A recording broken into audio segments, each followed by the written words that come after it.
छत्तीसगढ़ कांग्रेस प्रभारी सचिन पायलट बलौदा बाजार आगजनी मामले में गिरफ्तार कांग्रेस विधायक देवेंद्र यादव से मिलने रायपुर सेंट्रल जेल पहुंचे, जहां सचिन पायलट के साथ कांग्रेस के प्रभारी सचिव विजय जांगड़, पीसीसी चीफ दीपक बैज और नेता प्रतिपक्ष चरणदास महंत भी मौजूद थे।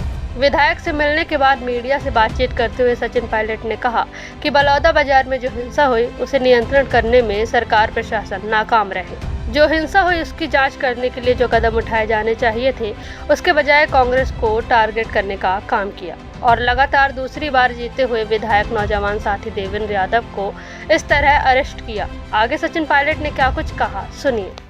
बहुत ही दुर्भाग्यपूर्ण घटनाक्रम रहा बलौदा बाजार में। वहाँ जो हिंसा हुई उसको नियंत्रण करने में वहाँ ऐसे हालात बनाए लिए सरकार प्रशासन की नाकामी रही कि वहाँ ऐसे हालात बने और सतनामी समाज, दलित समाज, आदिवासी समाज, ये सब लोगों का ना तो संरक्षण और ना सुरक्षा ये सरकार दे पा रही है, चाहे वो केंद्र की सरकार हो और विशेष रूप से यहाँ राज्य की सरकार हो। जो वहाँ हिंसा हुई उसकी जांच करने के लिए जो कदम उठाए जाने चाहिए थे, जिन असामाजिक तत्वों ने इसको अंजाम दिया, बजाय उनको टारगेट करने के, और सत्ताधारी दल के कुछ लोग भी इसमें इन्वॉल्व हैं, ऐसी खबर हमें को मिली थी। लेकिन हमारे लगातार दूसरी बार जीते हुए विधायक नौजवान साथी देवेंद्र यादव जी को जिस प्रकार राजनीतिक षड्यंत्र के रूप में अरेस्ट किया और घर जाकर उनको पहले पूछताछ के लिए बुलाया गया, वो पूरा कोऑपरेट कर रहे थे, बिना तथ्य के, बिना प्रमाण के उनके ऊपर तमाम तरह की धाराएँ लगाई गई और उनको अरेस्ट कर ज़बरदस्ती जहाँ जेल में रखा गया है।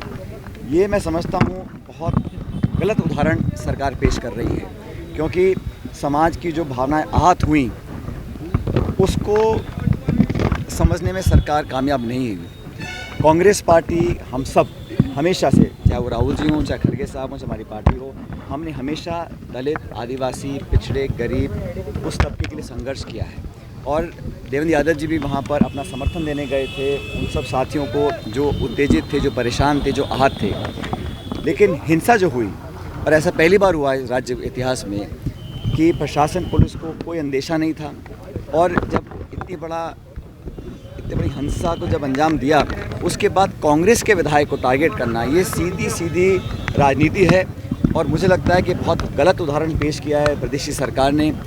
अगर आप अपने पॉलिटिकल ओपोनेंट्स को, राजनीतिक प्रतिद्वंदियों को इस प्रकार से आप कानून का दुरुपयोग करके उनको जेलों में डालेंगे तो मुझे लगता है कि जनता इस बात को बर्दाश्त नहीं करेगी। हम पूरा संघर्ष करेंगे, लीगली भी हम कर रहे हैं, पूरे प्रदेश में हम लोग धरना करेंगे, जनता को सचेत करेंगे कि सरकार बजाय विकास करने के तमाम यहाँ पर कानून, लॉ एंड ऑर्डर बिल्कुल फेल हो चुका है, मौतें हो रही हैं, बलात्कार हो रहे हैं, अपहरण हो रहे हैं, चाकू चलाए जा रहे हैं, लॉ एंड ऑर्डर को कंट्रोल सरकार कर नहीं पा रही है और कांग्रेस के विधायक को जेल में बंद कर एक बहुत गलत उदाहरण दिया है। इसका जवाब जनता देगी। कांग्रेस पार्टी पूरी तरह इस संघर्ष के लिए तैयार है। आज हमने मुलाकात करी है देवेंद्र जी से भी और वो पूरे तैयार हैं सतनामी समाज के लिए, दलितों के लिए, गरीबों के लिए संघर्ष करने के लिए। लेकिन ये जो उन्होंने किया है उनको जेल में डालने का काम, इसका हम जवाब कानूनी तरीके से भी देंगे और पॉलिटिकल तरीके से। हम लोगों ने कल पूरे प्रदेश में कांग्रेस पार्टी के कार्यकर्ता सड़कों पर उतरेंगे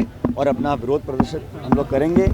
जो कानूनी बातें हम करेंगे, लेकिन जिस प्रकार की धाराएं लगाई हैं, कोई तथ्य नहीं, कोई प्रमाण नहीं है और उसके बावजूद ऐसी धाराएं लगाई हैं जो कानून में कभी भी उसको कोई मान्यता देने वाला नहीं है, तो कोर्ट कचहरी का भी हम सामना करने वाले हैं। लेकिन ये जिस द्वेषतापूर्ण कार्रवाई करी है, जिस तरह टारगेट करके उनको किया गया है, क्योंकि मुखर होकर उन्होंने सरकार को उनकी आलोचना की थी, उंगलियां उठाई थी, सरकार अपना काम नहीं कर पाई है, इसलिए अपना बदला निकालने के लिए देवेंद्र जी को अरेस्ट किया है। यहीं रहेंगे, कोई डेलीगेशन आपका इस तरीके से तैयार हुआ है? लॉ एंड ऑर्डर की बात है, ऐसा है, ये स्टेट गवर्नमेंट ने किया है, हम लोग जनता के बीच में जाएंगे।